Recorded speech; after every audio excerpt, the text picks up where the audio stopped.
اللهم بارك. ايه ده ايه ده؟ ما شاء الله، ايه كل ده؟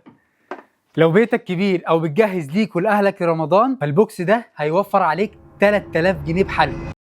البوكس ده فيه مخزون كبير للبيت هيكفيك رمضان وشهرين كمان على حسب استخدامك. ده غير كمان انك تقدر تهادي بيه حبايبك واصحابك، ما احنا في رمضان بقى. مش كده وبس، عملنا لك الشحن مجاني لكل المحافظات وكوبون خصم 15% تستفيد بيه زي ما تحب. عملائنا اللي جربونا وعارفين منتجات اوتروجيا عارفين ان استحالة يلاقوا الاسعار دي غير مرة واحدة بس في السنة. البوكس فيه 5 لتر زيت زيتون بكر ممتاز، و5 كيلو عسل نوارة البرسيم، وكيلو عسل سدر كشميري، وعلبتين رطب سكري، و2 كيلو طحينه، وكيلو زيت جوز هند، ونص لتر زيت حار. وثلاث حاجات اهم من بعض: عسل مكسرات 750 جرام ده هيخليك نشيط طول فتره الصيام، وكبسولات زيت حبه البركه للناس اللي بتعاني من اضطرابات في المعده طول فتره رمضان، وتركيبه زيوت طبيعيه للمفاصل عشان تساعدك الوقوف في الصلاه في رمضان، وعبوه بروبلس 10 جرام وعبوه جينسنج 10 جرام. عرضنا زي رمضان، الاثنين دولت ما بيتكرروش. الحق اطلب العرض الملكي قبل ما يخلص، وكل سنه وانتم طيبين.